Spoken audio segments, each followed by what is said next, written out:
नमस्कार दोस्तों, मेरा नाम है गगन और स्वागत है आज के इस वीडियो में जहां पे मैं बात करूंगा Maruti Suzuki grand Vitara hybrid के बारे में, प्रॉपर हाइब्रिड के बारे में, माइल्ड हाइब्रिड के बारे में नहीं। बट सवाल ये है कि गाड़ी मारुति की है या टोयोटा की है, बिकॉज आपने हाई राइडर भी देख ली, ये भी देख ली। पहले देखो, सिंपल सी चीज़ों में एक्सप्लेन करता हूँ मैं। ये जो इंजन है प्रॉपर इलेक्ट्रिक हाइब्रिड वाला, ये टोयोटा का है। ये गाड़ी असेंबल टोयोटा के प्लांट में होती है, लेकिन जो शैसी है वो मारुति सुजुकी की दी हुई। जो majority of component, electronics parts वगैरह है वो मारुति सुजुकी के वेंडर से आते हैं। तो ये बेसिकली पहला प्रोडक्ट है जो इन दोनों कंपनीज के जॉइंट वेंचर के तहत आ रहा है। अगर आप पहले बलेनो को, ग्लैंजा को या अर्बन क्रूजर और विटारा को देखोगे तो वो सिर्फ मारुति सुजुकी अपने प्लांट बनाती थी, सुजुकी बनाती थी और टोयोटा को देती थी। बट यहाँ पे पहला जेवी प्रोडक्ट जो हमें देखने को मिल रहा है। पॉइंट ये है कि इंडिया की सबसे बड़ी कार ब्रांड और दुनिया की सबसे बड़ी कार ब्रांड जब एक साथ आके कुछ बना रही है तो डेफिनेटली वो बढ़िया तो होना ही चाहिए। बट एक्चुअली वो केस है नहीं उतना। समझाता हूँ मैं आपको। सबसे पहले एक्सटीरियर से शुरुआत करेंगे, फिर इंटीरियर में जाएंगे और फिर जो है मैं ड्राइव करके बताने वाला हूँ कि मुझे पिछले 1000 किलोमीटर में ये गाड़ी कैसी लगी। ओके, तो चाबी से शुरुआत करते हैं और मैं मारुति से दरख्वास्त करना चाहता हूँ कि ये बदल दो भाई। ये मतलब मैं परेशान आ गया हूँ ये ऐसी ऐसी चाबियाँ देख के। बहुत ही बुरी लगती है ये चाबी, ऑनेस्टली। प्लीज़ इसको बदल दो, नया खोखा ले आओ, कुछ तो करो मतलब इसका। मैं दरख्वास्त करता हूँ आपसे। एनीवे, 2 बटन आते हैं बाय द वे, लॉक और अनलॉक। उसके अलावा चाबी से कुछ नहीं होता है। आगे बढ़ते हैं जहाँ पे गाड़ी में बहुत कुछ होता है।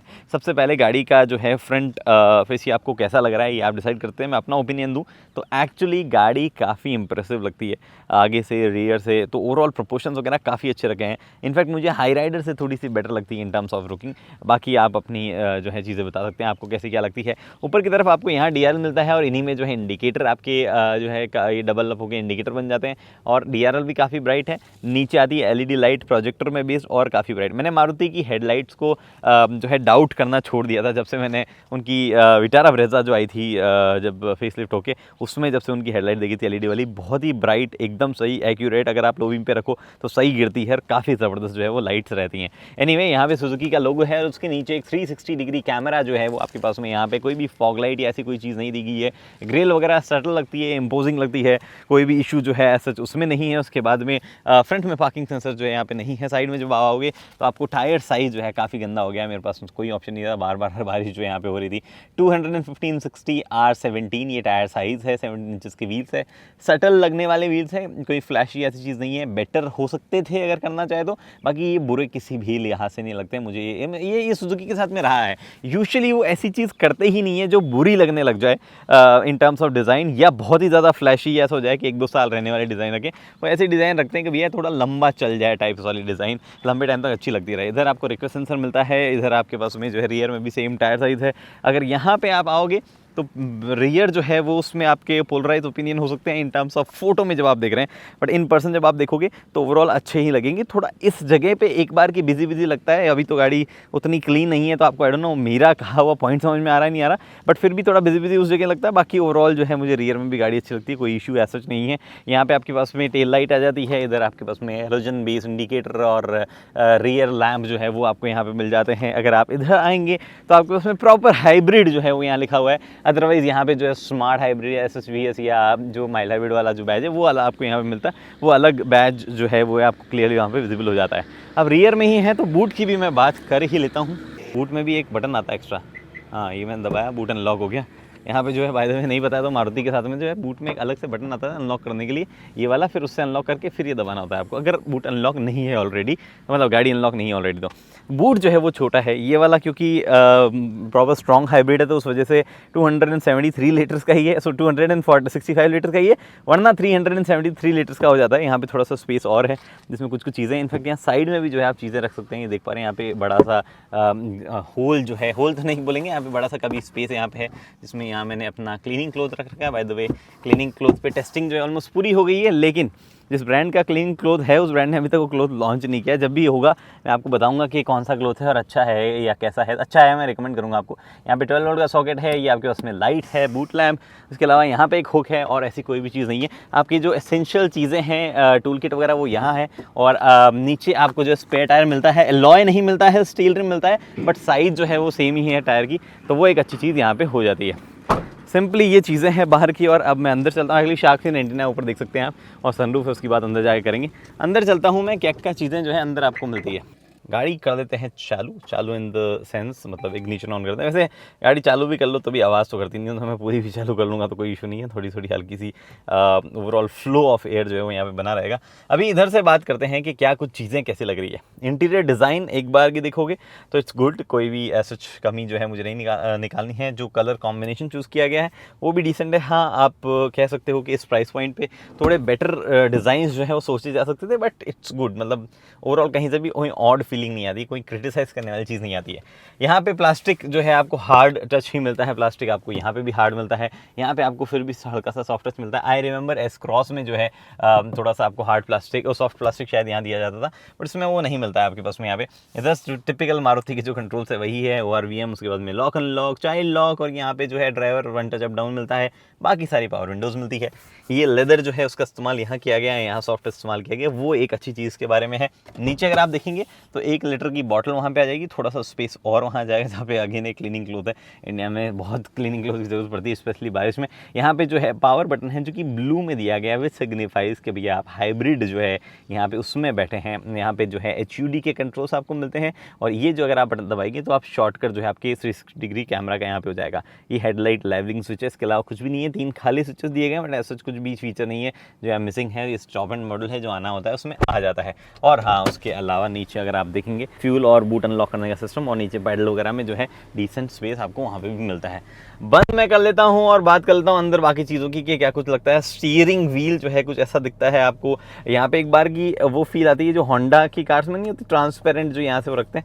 मुझे लगता है ट्रांसपेरेंट क्या वो होता है, उसमें बीच में छेद बने होते हैं, मुझे लगा वो है, बट वैसा नहीं है। बट डिज़ाइन ओवरऑल अच्छा लगता है इसका। यहाँ पे कुछ बटन दिए गए हैं, क्या कुछ बटन है एर्गोनॉमिकली एक छोटी सी प्रॉब्लम इस बटन में है, मैं शायद बाद में कहना भूल जाऊँ। यूजुअली ये जो है वॉल्यूम अप डाउन का होता है, आप उसी आदत में रहते हो, बट यहाँ पे जो है आपको ये वॉल्यूम अप डाउन के बटन अलग दिए जाते हैं, तो उनका आप जो है ध्यान रखें।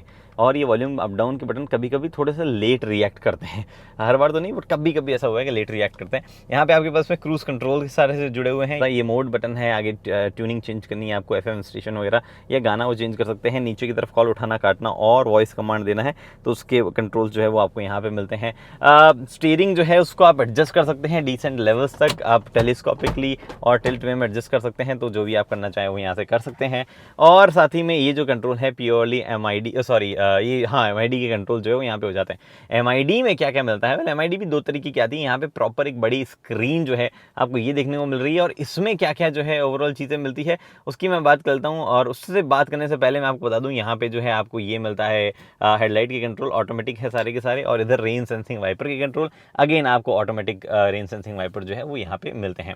अब स्क्रीन जो है MID जो है बेसिकली उसमें क्या क्या है, तो 3 सेगमेंट जो है वो उसके यहाँ पे बने हुए हैं। इधर वाला जो है फिक्स है, इसमें आपको जो है फ्यूल दिखाएगा कितना है, कूलेंट टेम्परेचर जो है वो दिखता रहेगा। और इधर वाला फिक्स है, इसमें आप मोड जो है बेसिकली गाड़ी रीजनरेशन कर रही है या इकोनॉमी मोड में या बहुत ज़्यादा पावर जो है कंज्यूम कर रहे हो वो इधर नॉर्मली दिखाते रहता है। बाकी ये जो बीच की स्क्रीन है सारा मसला जो है वो इसमें है, सारी जो चीज़ें बदलती है वो इसमें बदलती है। क्या कुछ दिखा रहा है, सबसे पहले रेडी यानी कि गाड़ी चलने के लिए रेडी है, EV मोड और इको मोड जो है यहाँ पे दिख रहा है। मोड जब आप चेंज करेंगे तो ऑब्वियसली वहाँ पे चेंज हो जाएगा। पावर मोड में थोड़ा सा जो है ये नॉर्मल मोड में आपको ग्रीन, पावर मोड में थोड़ा ऑरेंज एम्बर टाइप का बैकग्राउंड, और यहाँ पे जो है ब्लू टाइप का बैकग्राउंड जो है वो दिखता रहता है। उसके बाद में अगर आप देखेंगे तो P लिखा आ रहा है पास में, वो ऑब्वियसली गियर है, BDNRP ये जो आता है। PRNDS की आदत पड़ गई है, बट यहाँ PRNDB है, B यानी कि ब्रेक मोड। जो ये मोड है ये बेसिकली ब्रेक मोड है, तो इसमें रीजनरेशन लेवल थोड़ा सा हाई हो जाता है।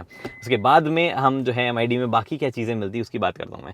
तो स्पीडोमीटर ऊपर देख पा रहे हैं ये ब्लैंक है। उसके बाद में यहाँ पे आपका जो है ड्राइविंग टाइम क्या कैसा लग रहा है, यहाँ पे आपका क्लॉक दिख रही है विथ टाइम, ये आपका G-फोर्स मीटर। और उसके बाद में अगर आप नेक्स्ट स्क्रीन पे आएंगे तो यहाँ कोई इन्फॉर्मेशन जो है म्यूजिक से रिलेटेड होगी तो वो दिखेगी, यहाँ कोई वार्निंग आएगी TPMS वगैरह की तो वो दिखेगी। प्रॉपर हर एक टायर का प्रॉपर प्रेशर जो है वो बताता है यहाँ पे। उसके बाद कुछ चीज़ें सेट कर सकते हैं, फ्यूल इकोनॉमी यूनिट्स क्या होनी चाहिए, लैंग्वेज क्या होनी चाहिए, फ्यूल इकोनॉमी रीसेट करनी है आपको, टेम्परेचर यूनिट्स क्या होनी चाहिए, पार्क सेंसर का मोड क्या होना चाहिए, डोर लॉक कैसे होनी चाहिए, एक बार में सारे या एक बार में ड्राइवर लॉक अनलॉक। और उसके बाद में लाइट्स जो है उसके कंट्रोल है, लाइट से कंट्रोल बेसिकली लेन चेंज करना है, एम्बियन लाइट या एम्बियन लेवल जो है वो आपको चेंज करना है। तो अब लेन चेंज बेसिकली क्या है, अगर आप एक बार दबाएंगे तो लेन चेंज वाला सिस्टम जो है वो ऑन होना चाहिए, कैसे वो सब चीज़ें रहेगी। गाइड मी लाइट यहाँ दी जाती है, एंटी थेफ्ट फीचर्स यहाँ आते हैं, TPMS display item, animation basically warning वाला एनिमेशन जो है यहाँ पे मैं क्लिक करके दिखाता हूँ, ऑन है, ऑन रहना है या नहीं रहना है। इतना सा दिखा रहा है। हेड्स अप डिस्प्ले की कई सेटिंग्स जो है वो आप यहाँ से कर सकते हैं। Speed, shift, clock, intersection guide जो है वो बेसिकली नेविगेशन वगैरह ऑन रखना नहीं रखना वो डिफ़ॉल्ट, और ये सब चीज़ें जो है यहाँ पे देखने को मिलती है। उसके बाद में odometer, trip A trip B दोनों आपको यहीं देखने को मिल जाएगी। उसके बाद में अगर आप आगे आएंगे तो ये आपको फ्यूल इफिशिएंसी क्या है ओवरऑल वो यहाँ दिखा रहा है, और यहाँ पे फ्यूल इकोनॉमी की हिस्ट्री क्या है वो दिखा रहा है आपको। और ये fuel economy history drive cycle के हिसाब से, ये वाली टाइम डिस्प्ले के हिसाब से। और उसके बाद में ये आपका एनर्जी का फ्लो क्या है, गाड़ी एनर्जी कहाँ से ले रही है, इंजन चल रहा है नहीं चल रहा है। फॉर एग्जांपल मैं अभी डी पे लगाता हूँ और मैं थोड़ा सा हार्ड थ्रॉटल करूँगा तो इंजन चालू हो गया, तो ये दिखा रहा है कि इंजन जो है वो पावर कहाँ भेज रहा है और वो सब चीज़ें। एनीवे उसके बाद में आगे जो है आपको दिखाता है नेक्स्ट, ये मतलब कार से जुड़ी हुई बाकी चीज़ें जो मैंने पहले आपको बताया घूम घाम के इतनी सी चीज़ें थी जो थी वो मैंने सारी ख़त्म कर दी। ये आपके पास में HUD है, ऑब्वियसली मल्टीपल चीज़ें HUD भी यहाँ पे दिखाती है। अगर आप फोकस में है HUD तो मैं आपको डेफिनेटली बताता हूँ, अभी करंटली आपको दिख रही होगी। तो यहाँ पे आपको जो है kmph में स्पीड, टाइम, और ये आपके पास में फ्यूल एफिशिएंसी क्या दे रहा है, ये फ्लो ऑफ एनर्जी अगेन किधर फ्लो हो रही है, उसके बाद में ये सब चीज़ें जो है दिखाता है। एडजस्टमेंट आपको करना है तो ऑब्वियसली ब्राइटनेस और पोजीशन से रिलेटेड एडजस्टमेंट जो है आप HUD के कर सकते हैं, उसमें कोई भी इशू नहीं है। और काफ़ी कंफर्टेबल पोजीशन फाइंड करना भी जो है इस वाली HUD में कोई ऐसा इशू नहीं है, तो वो सब चीज़ें भी नॉर्मल यहाँ पे है। अब बात आती है कि भैया इसका तो हो गया यहाँ पे जो है ये screen smart play pro plus, मैं अभी भी इसका नाम कभी नहीं बोल पाऊंगा मैं इसका ढंग से नाम, बहुत ही थोड़ा लंबा चौड़ा नाम है यहाँ पे। इसमें क्या क्या मिलता है, टिपिकल स्क्रीन है जो हमने XL6, बलेनो इत्यादि गाड़ियों में जो यहाँ पे देखी है वही स्क्रीन आपको यहाँ देखने को मिलती है। सॉर्टेड अपडेट है, ग्लोबली भी सुजुकी की कार्स में जो है यही स्क्रीन मिलती है आपको। डैशबोर्ड आप यहाँ देख पा रहे हैं, एनर्जी फ्लो का शॉर्टकट यहाँ देख पा रहे हैं, TPMS का शॉर्टकट यहाँ देख पा रहे हैं, एवरेज फ्यूल एफिशिएंसी, रेंज क्या बची है वो आप यहाँ पे देख पा रहे हैं, बस 72 किलोमीटर रेंज बची है, बस फ्यूल डलवाना पड़ेगा यार। एनीवे उसके बाद में जो है यहाँ पे एक और चीज़ मैं दिखा रहा था, डैशबोर्ड पे जब आते हैं तो बाकी चीज़ें जो है वो एकदम शॉर्टकट आता है। एनर्जी फ्लो बड़ा सा ऐसे आपको देखना है तो वो आप देख सकते हैं। वायरलेस चार्जर का स्टेटस क्या है, ऑफ रखना है ऑन रखना है, वो आप यहाँ देख सकते हैं। ये बेसिकली शॉर्टकट यहाँ हो गए। इधर आप क्लिक करेंगे एम्बिएंट लाइटिंग से जुड़ी हुई सेटिंग्स, इधर आप क्लिक करेंगे तो आपके मल्टीपल अलर्ट जो है उसमें से कोई अलर्ट यहाँ पे आ रखा हो, डोर ओपन, पार्किंग ब्रेक, तो मैंने जैसे डोर ओपन किया तो डोर ओपन का आया ही नहीं मुझे, तो अलर्ट्स यहाँ पे क्या बंद करने का है क्या ये डोर ओपन? हाँ ये क्या है, ये क्या है, व्हाट इज दिस। अच्छा ये तो सिर्फ बताया हुआ है कि कौन सा अलर्ट क्या है, मुझे लगा यहाँ पे दिखाएगा कुछ स्मार्ट चीज़ करेगा। ये तो सिर्फ बताता है कि ये अगर दिखा रहा है इसका मतलब डोर ओपन है। ओ गाइड है टेक्निकली ये, तो कोई बात नहीं, वार्निंग्स का गाइड आपको यहाँ मिलती है। अलर्ट के नोटिफिकेशन, यहाँ व्हीकल इन्फॉर्मेशन सेटिंग्स, एक second there are more settings, भाई ऐसे क्या करो, ये सेटिंग्स रही यहाँ पे। Display, date and time, language, lock keypad while driving, scroll through steering wheel control, ट्यूनेट वॉल्यूम ड्यूरिंग रिवर्स करते टाइम वॉल्यूम कम करनी है तो वो जो आप कर सकते हैं। Security, welcome message, quick guide, system info, software वगैरह, ये सेटिंग हो गई। इसके बाद में म्यूजिक से, मीडिया से रिलेटेड सेटिंग है तो आप यहाँ से कर सकते हैं। इक्वलाइजर वगैरह सेट करना है, डिसेंट म्यूजिक क्वालिटी जो है गाड़ी की यहाँ पे है। Pair devices, phone, wifi setting, voice assistant आपको यहाँ मिलता है, अलर्ट नोटिफिकेशन वगैरह यहाँ मिलता है। एक चीज़ ने मारुति ने ऑफ लेटली काम करना शुरू किया है जो कि हमने कम रियलाइज़ किया है कि एक तो म्यूजिक सिस्टम की क्वालिटी थोड़ी अपग्रेड कर ली है उन्होंने, माइक्रोफोन्स वगैरह सुधार लिए हैं। पहले की गाड़ियों में बहुत बुरे आते थे भाई, जो स्विफ्ट वगैरह आप देख लो, जो अभी अपडेट आने से पहले जो स्विफ्ट वगैरह आए थे उसमें, अभी वाली में भी स्विफ्ट में जो है माइक्रोफोन उनकी क्वालिटी सिस्टम की जो है बहुत बुरी आती है। इनफैक्ट होंडा ने अभी तक नहीं सुधरा, उनकी क्वालिटी अभी भी बेकार ही आ रही है। ये कुछ शॉर्टकट्स है आपके पास में, यहाँ पे home button, volume up down, mute, ये सब अगर ये फिजिकल बटन्स में होते तो I would have appreciated more, but फिर भी दिए गए हैं वो एक अच्छी बात है। अगर स्क्रीन बंद करके रखनी है आपको तो ये आप जो है क्लॉक पे मोड पे आ सकते हैं। और ऊपर की तरफ बता देता हूँ पहले, ये आपके पास में इलेक्ट्रोक्रोमिक मिरर जो है आपको यहाँ मिलता है, day night IRVM, automatic IRVM जिसको कहते हैं, बहुत ही काम की चीज़ है, अच्छी बात है। यहाँ पे एक आपको सनग्लास होल्डर मिलता है, हाउएवर कोई सॉफ्ट पैडिंग नहीं दी गई है पीछे, तो जब आप चश्मा रखते हैं और गड्ढे आते हैं सड़क पे तो ऐसे गड़ आवाज़ उसमें से आती रहती है। आवाज़ बाय द वे, आवाज़ जो है वो कुछ जगह और से आती है, कुछ जगह से आ रही है। आई डोंट नो इस पर्टिकुलर यूनिट की प्रॉब्लम में या इन जनरल हल्की सी कुछ नॉइस कट ऐसी कुछ कांच के पास में से आती है। अगर आपके पास में ग्रैंड विटारा या हाई राइडर है उसमें आ रही तो मुझे बताना। ये आपके पास में यहाँ पे जो है हो गया, क्या बोलते हैं इसको, हैलोजन जो है रीडिंग लैम्प। एक चीज़ और, सनरूफ मिलती है, बड़ी वाली मिलती है, बाहर के ग्लोबल वर्जन्स में भी आजकल ये आने लगी है। और ये शेड जो है ये भी ग्लोबल वर्जन्स के हिसाब से आने लगा है, जो मुझे पसंद नहीं, क्यों नहीं पसंद है आपको डिटेल में मैं बताऊंगा। अगर आप पहले की वीडियोस देखते हैं तो आप समझ ही गए होंगे ऑलरेडी, बट मैं आपको अभी ये दिखाने की कोशिश कर रहा हूँ कि सनरूफ खुलती कितनी है भाई, बहुत ही ज़्यादा खुलती है। सी दिस, इतनी ज़बरदस्त जो है सनरूफ यहाँ पे ओपन होती है। जो चीज़ मुझे पसंद नहीं आई वो मैं आपको अभी बताता हूँ, फटाफट हो जाइए। जो चीज़ मुझे पसंद नहीं आई वो है कि ये जो शेड है ये ट्रांसपेरेंसी इसमें थोड़ी सी है, कंप्लीटली ब्लॉक नहीं करता है ये सन को। अब ये अभी जैसे वेदर में बैठा हूँ वहाँ पे तो मेरे को बहुत बढ़िया लग रहा है, बट दिन जब धूप ज़्यादा होती है तो ये एसी का कंजप्शन भी बढ़ाता है ओवरऑल, और गर्मी भी जो है बढ़ाता है। इंडियन कंडीशन के हिसाब से इसको कम्प्लीटली जो है ब्लैक रखा जाना चाहिए, ब्लैकआउट कर्टन दिया जाना चाहिए था। एनी विच वे, यहाँ आते हैं, हमारा फेवरेट चीज़ एक्सटेंड नहीं होती है, काफ़ी ज़्यादा जगह हैं जो है ये छोड़ देती है। ये आपके पास में हो गया है यहाँ पे वैनिटी मिरर, वैनिटी लाइट, दोनों चीज़ें दी जाती है। ड्राइवर को दी जाती है तो ऑब्वियसली पैसेंजर को तो देना बनता ही है, और वो यहाँ पे दी गई है, अच्छे से काम करती है, कोई भी तकलीफ जो है उसमें नहीं है। सीट्स आप यहाँ देख पा रहे हैं, सीट्स कैसी है? वेल, सीट्स एक्चुअली अच्छी क्वालिटी की है, मोटी चौड़ी सीट्स है, बढ़िया कुशनिंग है सीट्स की, और अच्छी कंफर्टेबल आपको रखेंगे। प्लस जो चीज़ मैं अभी तक नहीं दिखाई आपको वो भी मैं दिखाता हूँ, और उससे पहले इधर आते हैं। ये एसी के सारे कंट्रोल्स हैं, एसी के शॉर्टकट जो है वो आपको यहाँ मिलते हैं। सॉर्टेड सीन से एकदम बढ़िया काम करते हैं, आपको आंखें भी जो है यहाँ से उतारने की ज़रूरत नहीं, मतलब रोड से आप सेट कर सकते हो। अच्छी बात इसके बारे में ये है, ट्रैक्शन कंट्रोल वगैरह बंद करना हो तो उसका स्विच जो है वो आपको यहाँ मिलता है। नीचे की तरफ एक 120 वोल्ट का एक 120 वाट और 12 वोल्ट का एक सॉकेट, एक ये USB और ऑक्स नहीं है इसमें, सिर्फ USB जो है वो आप लगा के एंड्रॉइड ऑटो वगैरह कनेक्ट कर सकते हैं। वायरलेस चार्जिंग पैड दिया जाता है, वायरलेस चार्जर दिया जाता है, PRNDB यहाँ पे आपको देखने का मिल रहा है, और CVT गियरबॉक्स के साथ में आता तो कोई पैडल शिफ्टर जैसी चीज़ नहीं है, प्लस माइनस। यहाँ पे EV मोड पे आपको चलाना है तो आप चला सकते हैं। टोयोटा कैमरिक वीडियो में मैंने बताया था कि ये ऑलमोस्ट यूजलेस फीचर है, कभी भी आप शायद जा ही नहीं सकते, कुछ कुछ सिचुएशन में आप लगा सकते हो। गाड़ी अपने आप ही EV मोड में जब आना होता है तो आ जाती, तो आपको ये बटन की कोई ज़रूरत नहीं है, अभी कुछ और भी दिया जा सकता था। एंड EV मोड बंद करने का भी एक ऑप्शन हो सकता था कि इसको दबाने से EV मोड बंद हो जाए। यहाँ पे ड्राइव मोड दिया जाता है, यहाँ पे चेंज करने के लिए ये वो चीज़ है। सीट्स में वेंटिलेशन आपको मिलता है, हालांकि वेंटिलेशन आवाज़ बहुत करता है, सुनना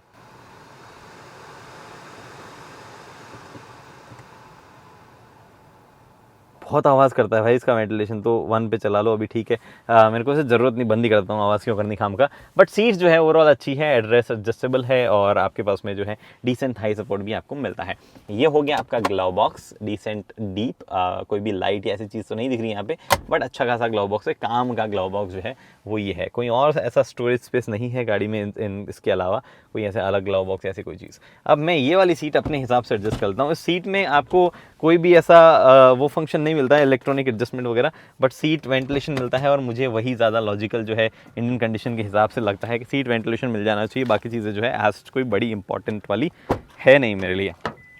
ये एक प्रॉब्लम है कि एक ही दरवाज़ा अनलॉक होता है, तो आप सेट कर सकते हैं वैसे उसको कि एक साथ कौन से दरवाजे अनलॉक होने चाहिए, ऐसी कोई प्रॉब्लम नहीं है ऑनेस्टली। बट हाँ, यहाँ पे आपके पास में एक चीज़ और बताता हूँ इस गाड़ी के बारे में। आई डोंट नो, ज़्यादा मैन्युफैक्चरर्स नहीं करते हैं, बट मारुति जो है वो आपको टिंटेड विंडो देती है हल्की सी, तो वो धूप इतनी अंदर नहीं आने देती है। बहुत ही बढ़िया चीज़ है ये, लीगल भी है जिस लिमिट में होना चाहिए, और प्लस बहुत ही अच्छी चीज़ है, एकदम ट्रांसपेरेंट नहीं है। एक अच्छी चीज़ जो है ये इन ग्लासेस के बारे में है। यहाँ पे जो है आपके पास में छोटा सा कभी स्पेस यहाँ है, 1 लीटर की बॉटल और फिर स्पेस रख सकते हैं। स्पीकर यहाँ पे कोई भी ब्रांडिंग नहीं दी गई है स्पीकर्स पे, हालांकि साउंड अच्छा करते हैं, बट ब्रांडिंग जैसी कोई चीज़ नहीं दी गई है। एक छोटा सा एलिवेशन देख पा रहे हैं आप यहाँ पे, ये काफ़ी हेल्प करता है एक्चुअली ऐसे पाँव रख के कंफर्टेबली बैठने में। यहाँ पे आपके पास में मैगजीन होल्डर है जिसमें वॉकीज़ पड़े हैं, और मैं इसको कर लेता हूँ बंद। यहाँ पे आपके पास में ये बाय द वे स्लाइड होती है, मैं बताना भूल जाता हूँ हर बार, ये स्लाइड जो है यहाँ पे होती है। ये आपके पास में AC वेंट्स है, नीचे की तरफ 2 चीज़ें दी गई है, एक USB नॉर्मल और एक USB-C, दोनों जो है आपको मिलती है। और जिसने भी ये दिमाग लगाया है दोनों देने का, बहुत ही थॉटफुल, बहुत ही अच्छा फीचर है। नीचे कुछ और स्पेस जो है वो भी आपको मिलता है। ये बात हो गई यहाँ पे जो है आपके पास में हाथ वाथ रखने का। यहाँ पे स्पेस कितना है, स्पेस एक्चुअली अच्छा है, आप ये देख पा रहे हैं, बढ़िया अच्छा खासा स्पेस जो है वो आपको यहाँ पे देखने को मिलता है, और वो एक अच्छी बात जो है ओवरऑल है इसके बारे में। ऊपर की ओर यहाँ पे लाइट्स दी जाती है, लाइट्स कैमरा एक्शन जो है वो आपको यहाँ पे देखने को मिलता है, और साथ ही में आपको तीनों हेडरेस्ट प्रॉपर मिलते हैं। यहाँ पे आपके पास में मिलता है आपको आर्म रेस्ट, 2 कप होल्डर, तीनों सीट बेल्ट प्रॉपर 3 पॉइंटर्स मिलते हैं। यहाँ पे आपको मिलता है चाइल्ड्स आइसोफिक सीट बेल्ट।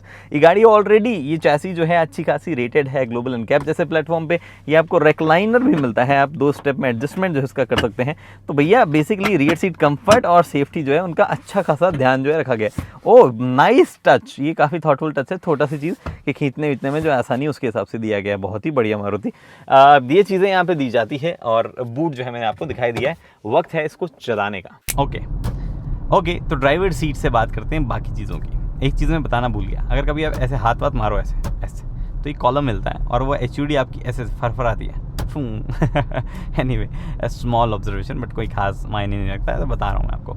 तो यहाँ पे जो है बात ये है कि ड्राइवर सीट से क्या कुछ कैसा लगता है। तो अब तक जो चीज़ें थी वो काइंड ऑफ इम्प्रेसिव थी for the price point, for everything, overall Maruti से जो अपग्रेड उन सब मामलों में, या जैसे मैंने बताया इंप्रेशन इंडिविजुअली। अब जो चीज़ें हैं वो पेपर में जब आप चीज़ें देखते पढ़ते हो और अब जो ट्रांसलेट होती है उसमें थोड़ी सी कम इंप्रेसिव है कुछ पॉइंट्स में। हर एक चीज़ की डिटेल में बात करते हैं। सबसे पहले विजिबिलिटी कैसी है। गाड़ी की विजिबिलिटी ऑनेस्टली अच्छी है। कुछ पॉइंट पे आप क्रिटिसाइज कर सकते हो, जैसे कि फ्रंट बोनेट जो है उसके अंदर का हिस्सा आपको नजर आता है, लिटरली नजर आता है कि अंदर क्या है। अगर थोड़ा सा ऊंचा छोड़ देते तो इंजन भी नजर आने लग जाता आपको, बट वो पॉइंट किसी भी तरीके से विजिबिलिटी को हैम्पर नहीं करता है। ए पिलर थोड़ा मोटा है बट स्टिल जिस तरीके से काव किया गया है ओवरऑल दिखने में ठीक है। हाँ, I expected a little bit of window here जिससे थोड़ा सा और बेटर दिख पाता, बट नहीं दिखता है, कोई इशू नहीं है। 360 डिग्री कैमरा, आपको पार्किंग सेंसर जो है दी जाता है। फ्रंट पार्किंग सेंसर अनफॉर्चुनेटली नहीं मिलते हैं, वो एज एन ऑप्शन वगैरह खुद दिए जाए तो बेटर हो जाएगा, बट एनीवे वो नहीं दिए जाते हैं यहाँ पे। I don't really feel much ऐसा कि हाँ भैया चाहिए ऐसा टाइप, वो ज़रूरत नहीं मुझे। बट उसके बाद में बाकी विजिबिलिटी वाइज चाहे आप IRVM ले लो चाहे ORVM ले लो, सब परफेक्ट काम करता है, कोई इशूज़ में नहीं है। फिर बात आती है अर्गोनॉमिक्स की। ये फॉर्चुनेटली एक मारुति के साथ में जो अच्छी चीज़ रही है कि अर्गोनॉमिक्स यूजुअली स्पॉट ऑन ही होते हैं, कोई प्रॉब्लम उनकी अर्गोनॉमिक वाइज नहीं होती है। हाँ, ये प्रॉब्लम थोड़ा सा ऐसा है कि स्पेशली जब आप यहाँ पे बहुत ज़्यादा पाँव रखने के आदी हो और आप थोड़ा सा खुद ही बल्की हो तो यहाँ कुछ जगह ऐसा लग सकता है कि काफ़ी नज़दीक आ गया है, but eventually that is a problem जो कि ओवरऑल गाड़ी की विड्थ के हिसाब से नॉट अर्गोनॉमिकली ऐसा कुछ उसको कहा जाएगा। बाकी सब चीज़ सॉर्टेड एकदम जगह पे, कोई प्रॉब्लम जो है सच नहीं है। चीज़ें रीच में हैं, जिस तरीके से आप सोचते हो उस तरीके से। MID भी जो है यहाँ पे अच्छे से HUD भी अच्छे से काम कर रही है, MID भी कर रही है, कोई दिक्कत उसमें भी नहीं है। सीट जो है वो भी, ड्राइवर कंफर्ट भी जो है अर्गोनॉमिकली डिसेंट है। हाँ, I expected little more thigh support for some people, but overall seat ही इतनी मिलती है तो मैं क्या करूँ। बाय द वे, चलाते टाइम सीट एडजस्ट ना करें, ये मेरी आपसे रिकमेंडेशन है। तो अब आते हैं राइड क्वालिटी और ओवरऑल डायनामिक्स के ऊपर। तो देखो अंकल जो है, थैंक यू, बढ़िया लग रही गाड़ी। एक चीज़ बताई नहीं होता मैंने आपको वीडियो में, ये गाड़ी एक्चुअली दिखती अच्छी है और that can be a good selling point, उन यूँ करके गए हो। एनीवे, तो यहाँ पे बात क्या है कि गाड़ी की राइड क्वालिटी एक्चुअली इम्प्रेसिव है। ये मारुति के टर्म्स में अगर बोलूँ, मारुति सुजुकी की ऑफ लेटली जो गाड़ियाँ देखी सब में उन्होंने इंप्रूव करते हैं। कोई टाइम पे डिसेंट हुआ करती थी, अब एक्चुअली अच्छी राइड क्वालिटी वाली गाड़ियाँ जो है बनाने लगे हैं। अच्छे सस्पेंशन है, ख़राब सड़कों पर ले जाओ, जिस तरीके से सस्पेंशन रिएक्ट करते हैं, जिस तरीके से ख़राब सड़कों पर गाड़ी चलती है, या जिस तरीके से ओवरऑल आवाज़ अंदर आती है सस्पेंशन वगैरह की, सब एक्चुअली अच्छे लेवल पे जा चुकी है। तो कोई भी परेशानी नहीं है। ऐसा लगता है कि आप कोई अच्छी गाड़ी चला रहे हो, तो वो एक अच्छी पॉइंट है। राइड के लिए मारुति को अच्छे पॉइंट वहाँ पे दिए जाते हैं। इन टर्म्स ऑफ डायनेमिक्स गाड़ी जो है वो सॉर्टेड जरूर है, बट मतलब आपको स्पोर्टी नहीं है। फॉर एग्जाम्पल स्टीयरिंग फीडबैक से जब आप बात करोगे तो डिसेंट स्टीयरिंग है, कुछ ऐसा खास मतलब उसमें आपको फील नहीं होगा कुछ वेट या कोई रिस्पॉन्स उसका फीडबैक, इधर उधर टर्न करूँ तो एकदम मज़ा आ जाए, कड़क स्टीयरिंग, वैसा नहीं आपको फील होता है। हाउएवर, जब आप गाड़ी अराउंड द कॉर्नर होते, कंसिडरिंग द फैक्ट कि गाड़ी कितनी ऊंची है, जब आप लेन चेंज करते हो, चाहे वो थोड़े से फास्ट स्पीड में कर लो, वैसे तो 70 अलाउड है, बट मैं 80 पहुंच जाता हूँ एक बार आपके लिए। एक्चुअली शायद 80 अलाउड है इस वाले रोड पे, थोड़ी दूर तक। अभी एक बाउंड्री आएगी उसके बाद में 70 हो जाती है, 60 हो जाती है, तो लो 40 हो गई बीच में। एनीवे, तो यहाँ पे जो है जिस तरीके की ओवरऑल डायनेमिक्स है, गाड़ी जिस तरीके से लेन चेंज वगैरह करती है, वो एक्चुअल में इम्प्रेसिव है फॉर दी SUV कैरेक्टर की। इतनी ऊंची SUV है। एक चीज़ लोगों ने बोला था कि मैंने एक वीडियो बनाया था अभी हाल ही में ऑल्टो वर्सेस K10 वाला, तो उसमें लोगों ने कहा था कि किस तरीके की आवाज़, किस तरीके की गाड़ी जो है वो बिहेव करेगी हाई स्पीड पे, कंसिडरिंग वेट उतना ज़्यादा नहीं है। पर एक्चुअली हाई स्पीड स्टेबिलिटी भी गाड़ी की अच्छी है, वो अच्छी बात है, एकदम स्टेबल जो है गाड़ी ओवरऑल वो चलती है। उसके बाद में बात आती है कि क्या गाड़ी जो है वो है, मतलब मैंने बता दिया आपको ड्राइविंग डायनामिक्स में स्टीयरिंग में उतना अच्छा फील नहीं है, तो उसको आप अवॉइड करिए।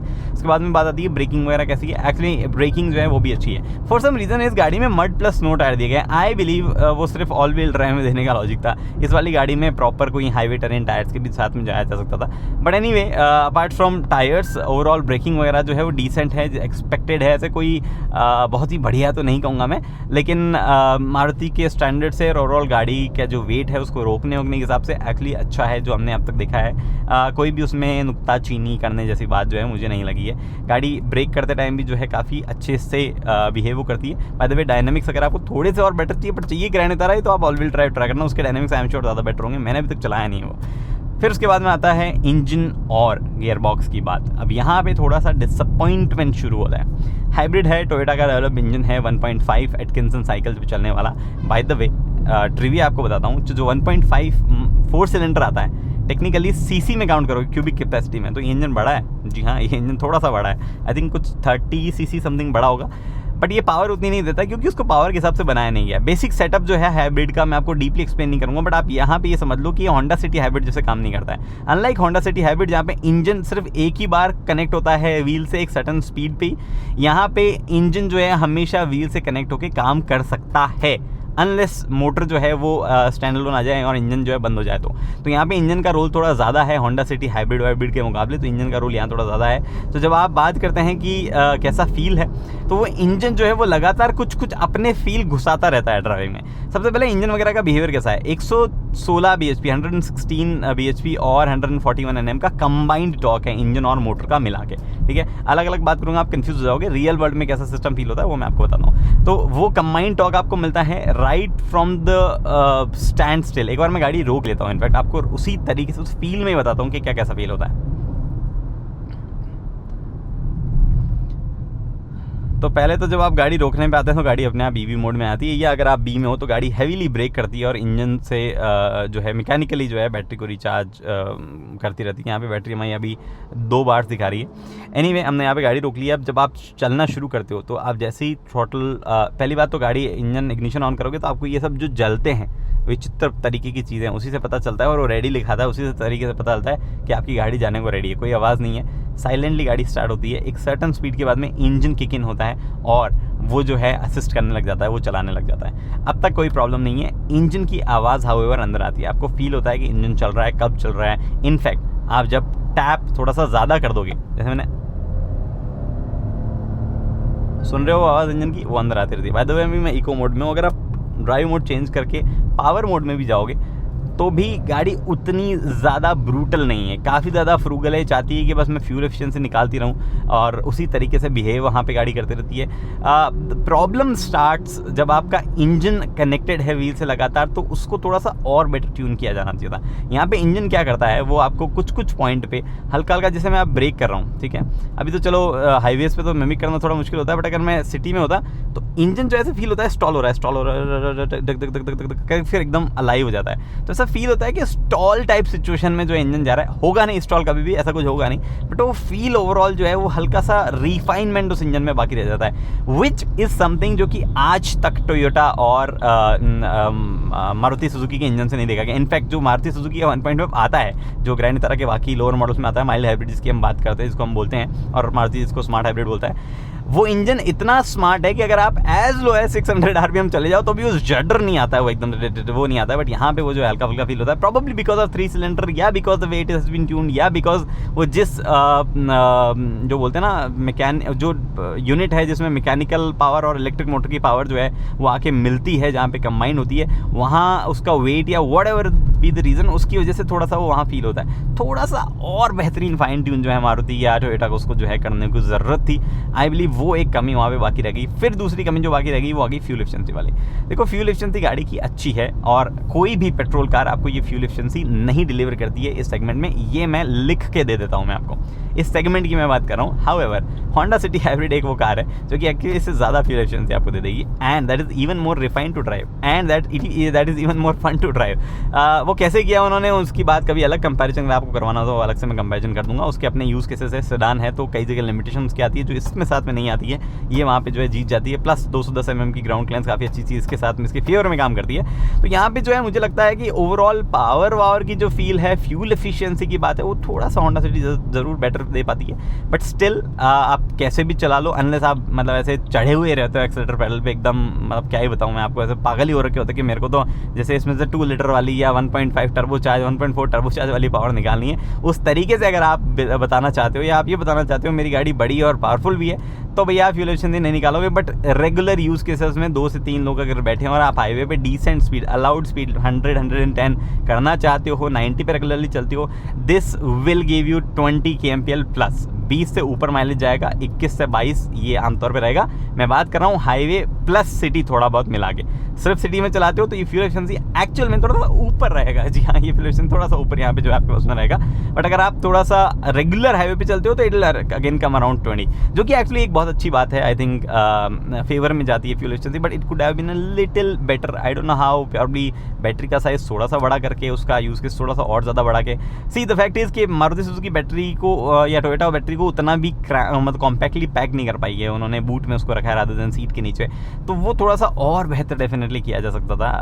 या बैटरी साइज़ बढ़ा के समथिंग 0.78 kWh की बैटरी अभी बहुत छोटी है, टेक्निकली ज़रूरत नहीं होती ज़्यादा की, बट बड़ा करके प्रॉब्ली कुछ ना कुछ तो प्ले किया जा सकता था ना। मतलब आप जब रिवोल्यूशनरी गाड़ी बना रहे हो, दो बड़े नाम मिलके आ रहे हो, तो फिर प्रोडक्ट भी बड़ा ही कर देते। बट एनी विच वे यहाँ पे जो है डेफिनेटली फ्यूल एफिशिएंसी वाला पर्पस सॉल्व होता है, थोड़ी सी और बेटर की जा सकती थी। बट गाड़ी जो है जिस चीज़ में एक्सेल करती है, बाय द वे मुझे इसके अंदर जाना था हीरो के प्लान के अंदर तो मैं, लेकिन आपके लिए थोड़ा सा और आगे चले जाता हूँ। जिस चीज़ में गाड़ी एक्सेल करती है वो चीज़ जो है वो गाड़ी के बारे में राइड क्वालिटी है, गाड़ी का ओवरऑल मेंटेनेंस और रिलायबिलिटी, कंसिडरिंग दो बहुत ही इंपॉर्टेंट नाम्स के साथ में आ रही है, टोयोटा एंड सुजुकी। उसके बाद में जो है गाड़ी एक्सेल करती है ओवरऑल एर्गोनॉमिक्स और पैकेज जो ऑफर किया जाता है उसमें, सेंसिबल पैकेज जो यहाँ पे ऑफर किया जाता है। और जिन चीज़ों में नेगेटिव चीज़ें रह जाती है, लिटिल मोर रिफाइनमेंट, थोड़ी सी पावर की कमी, और आई थिंक जो हल्की फुल्की फिर भी चीज़ें बच जाती है वो ये ओवरऑल, मतलब जिस तरीके से गाड़ी जो डायनामिक्स है, मतलब जो ड्राइव वाला पार्ट है, वो थोड़ा सा आपको डल कुछ पॉइंट पे लग सकता है। बाकी I don't think as such कोई चीज़ जो है इसके बड़े नेगेटिव या बड़े पॉजिटिव में जाती है जो मैं मिस कर गया हूँ। अगर कुछ मिस कर गया हूँ तो आप याद दिला दो कमेंट सेक्शन में, चर्चा उस पर जो है हम कर लेंगे। तो भैया बात ऐसी है कि दोनों ही ब्रांड सुजुकी और टोयोटा की ब्रांड वैल्यू इतनी स्ट्रांग है कि जो उम्मीदें होती है कि दोनों साथ मिलकर अगर प्रोडक्ट बनाएंगे तो गज़ब ही बना देंगे। वेल उतना गज़ब तो नहीं है product, but still Indian conditions के हिसाब से जिस तरीके से वेरिएंट्स रखे गए हैं, प्राइस जिस तरीके से जो है दोनों ब्रांड्स ने फाइनल की है, उस हिसाब से काफ़ी स्ट्रॉन्ग प्रोडक्ट है पूरे सेगमेंट में। Hyundai क्रेटा, किया सेल्टॉस को स्ट्रॉन्ग कंपटीशन देने वाला यहाँ पे जो है ये प्रोडक्ट है। थोड़ा सा लोगों का टिल्ट ये हो जाएगा कि पेट्रोल कंपेयर करें या Creta diesel versus grand Vitara petrol hybrid compare करें, वो एक चीज़ रहेगी because of the fuel efficiency factor और प्राइस फैक्टर भी, क्योंकि दोनों की प्राइस जो डीजल, इनफैक्ट ये थोड़ी सी महंगी है डीजल से भी, जो क्रेटा डीजल आता है उससे भी थोड़ी महंगी है। तो वो एक फैक्टर जो है वो वहाँ पे आने लग जाएगा। अगर आपको उस तरीके का कन्फ्यूजन है, वहाँ कोई कंसल्टेंसी चाहिए, तो नीचे ज्वाइन बटन जो है वो आपको दिया गया है। अदरवाइज बात ये है कि प्रोडक्ट स्ट्रॉन्ग है, आपको स्ट्रॉन्ग पॉइंट्स अगर मतलब चाहिए, मतलब आपको चाहिए कि मुझे ये स्ट्रॉन्ग पॉइंट्स पसंद आ रहे हैं, सिंपली जाइए आप डीलरशिप पे और गाड़ी जो है टेस्ट ड्राइव कीजिए उन पॉइंट्स के बेस पे, अच्छी लगे तो ले आइए। वहाँ पे अगर कोई पूछे कि किसने भेजा आपको तो मेरा नाम दे दीजिए। अगली वीडियो के दोस्तों हेलमेट पहनिए, सीट बेल्ट पहनिए, सुरक्षित चलिए। धन्यवाद।